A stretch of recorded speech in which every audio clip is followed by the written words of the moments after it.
हीरे की खान। अफ्रीका महाद्वीप में हीरो की कई खानों की खोज हो चुकी थी, जहां से प्रचंड मात्रा में हीरे प्राप्त हुए थे। वहां के एक गांव में रहने वाला किसान अक्सर उन लोगों की कहानियां सुना करता था, जिन्होंने हीरो की खान खोजकर अच्छे पैसे कमाए और अमीर बन गए। वह भी हीरे की खान खोजकर अमीर बनना चाहता था।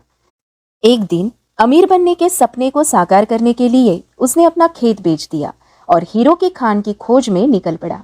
अफ्रीका के लगभग सभी स्थान छान मारने के बाद भी उसे हीरो का कुछ पता नहीं चला। समय गुजरने के साथ उसका मनोबल गिरने लगा। उसे अपना अमीर बनने का सपना टूटता दिखाई देने लगा। वह इतना हताश हो गया कि उसके जीने की तमन्ना ही समाप्त हो गई और एक दिन उसने नदी में कूदकर अपनी जान दे दी।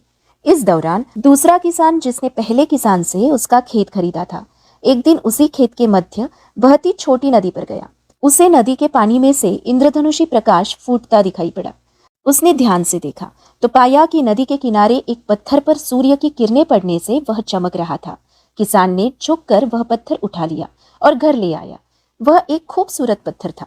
उसने सोचा कि यह सजावट के काम आएगा और उसने उसे घर पर ही सजा लिया।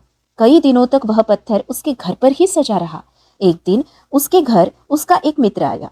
उसने जब वह पत्थर देखा तो हैरान रह गया। उसने किसान से पूछा, मित्र, तुम इस पत्थर की कीमत जानते हो? किसान ने जवाब दिया, नहीं, मेरे ख्याल से ये हीरा है, शायद अब तक खोजे गए हीरो में से सबसे बड़ा हीरा। मित्र ने कहा। किसान के लिए इस बात पर यकीन करना मुश्किल था। उसने अपने मित्र को बताया कि उसे यह पत्थर अपने खेत की नदी के किनारे मिला है। वहां ऐसे और भी पत्थर हो सकते हैं। दोनों खेत पर पहुंचे और वहां से कुछ पत्थर नमूने के तौर पर चुन लिए। फिर उन्हें जांच के लिए भेज दिया। जब जांच रिपोर्ट आई तो किसान के मित्र की बात सच निकली। वे पत्थर हीरे ही थे। उस खेत में हीरो का भंडार था। वह उस समय तक खोजी गई सबसे कीमती हीरे की खदान थी। उस खदान का नाम किम्बरले डायमंड माइंस है। दूसरा किसान उस खदान की वजह से मालामाल हो गया। पहला किसान अफ्रीका में दर दर भटका और अंत में जान दे दी, जबकि हीरे की खान उसके अपने ही खेत में उसके कदमों तले थी। दोस्तों, इस कहानी में हीरे पहले किसान के कदमों तले ही थे, लेकिन वह उन्हें पहचान नहीं पाया और उनकी खोज में भटकता रहा। ठीक वैसे ही हम भी सफलता प्राप्ति के लिए अच्छे अवसरों की तलाश में भटकते रहते हैं। हम उन अवसरों को पहचान नहीं पाते या पहचान कर भी महत्व नहीं देते, जो हमारे आसपास ही छुपे रहते हैं।